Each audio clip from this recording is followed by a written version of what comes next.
As in totally. Actually, Top News Asia, it's our third print magazine. So the first one is Rising Tigers, which is all about leadership and lifestyle. And then the second one, In Charge Magazine, all about profiles. And then Top News Asia. So I think I'm going to answer it in general. Kasi almost everyone, pinipicture namin, puro business leaders, government officials, and even philanthropists dun sa mga pages. So, meron kaming batayan at the same time. It must be for national consumption. When I say national consumption, people will be interested also to read about them. And at the same time, they must be inspirational. So, diba? So, first thing is, since 2010 kasi under TAG Media Group, our advocacy from the start is information dissemination. So that's under TAG Media and PR when we first established it. Kasi I'm from Laguna. So I first thought na why a lot of news usually came from Manila. So I want also the Lagueños to understand also yung mga national news. So FPJ, right? So don't forget FPJ, we're together since 2012 for the Laguna Blogging Summit. You're the first people who understand yung ginagawa natin for information dissemination for a lot of people and everything all about advocacy. So first, don't forget, it's all about leadership. And then the second one is to inspire the Filipino people. So from Laguna Blogging Summit, lumaki na lang siya. And then don't forget also that I'm a writer under the Manila Times ever since. And also I work, doon sa po, hindi nakakalam, I work in Philippine Information Agency.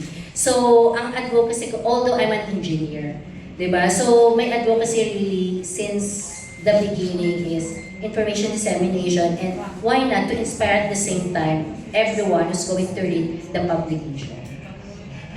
Question for Sir George and Sir Mikey.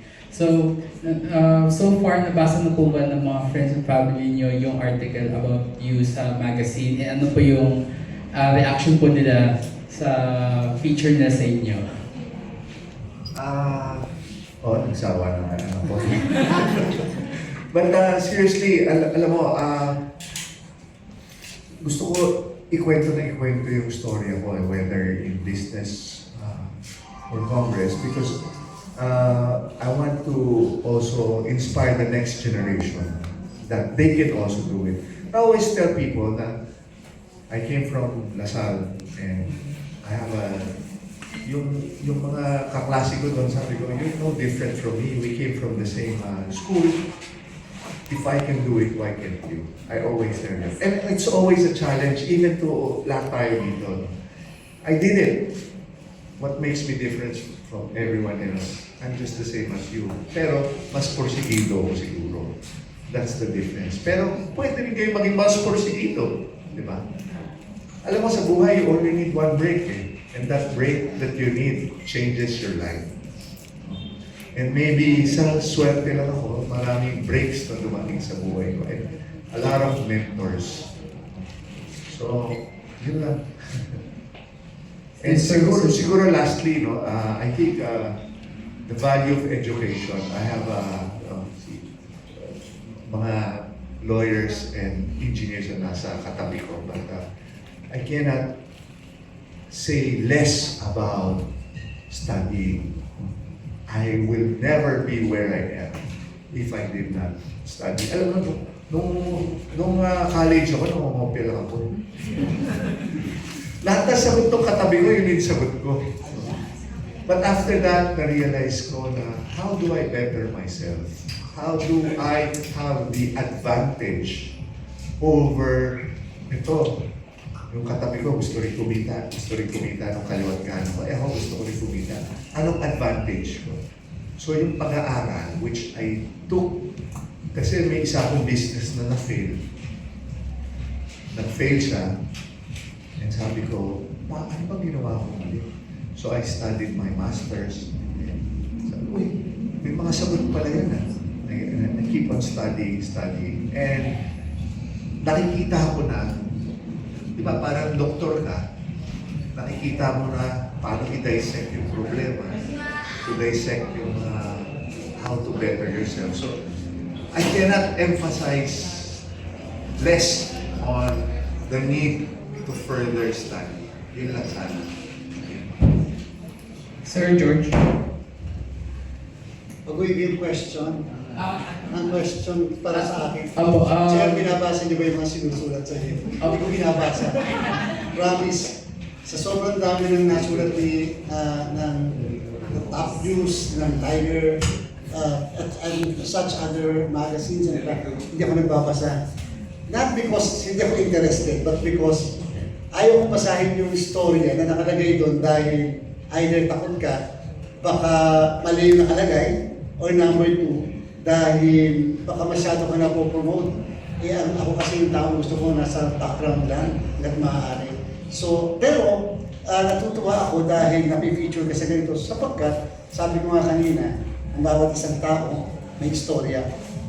The fact na yung istorya mo ang nailagay dito, baka kahit paano merong pamamarisan at merong iiwasan na huwag nilang gagawin yung nakita nilang istorya na yon, o kaya siguro maganda yung parte ng istorya yon, yun din ang matularan. Tayo, ako, isang katulad ko, I always read mga autobiographies, mga biopic na mga istorya nila, dahil meron kang makukuha. So yun po yung ating maganda yung challenge sa atin. Pag po may ganito, huwag nyo na pong tingnan yung personality involved. Tingnan nyo na lang yung istorya within the personality. Because perhaps something can be taken. Yung sinabi kanina ni Congressman, ni General, sabi niya, yun yung kanyang inspiration eh. Yung pag-ising, positive attitude, yung meron na agad sa binubuong sa kaisipan niya, yun pala yung power of the mind. Yung pala yung pwede mangyari kahit na wag na wag mong lalagyan ng negativism, yung negative sa katawan, sapagkat yun talaga mangyayari. That's really the power of the mind. So kung ako, yun ang titignan kong napakaganda. Na hindi mo titignan, mayaman ako ngayon, as well accomplish ako. Ang titignan nila is paano nila na-reach yung ganung heights. Paano nila na-reach yung ganung klaseng accomplishment. Di ba? So yun doon natin titingnan. Yun ang kagandahan ng isang katulad na magazine na ito sapagkat ito ang naglalaman ng tunay na kasaysayan ng buhay ng isang tao. Okay.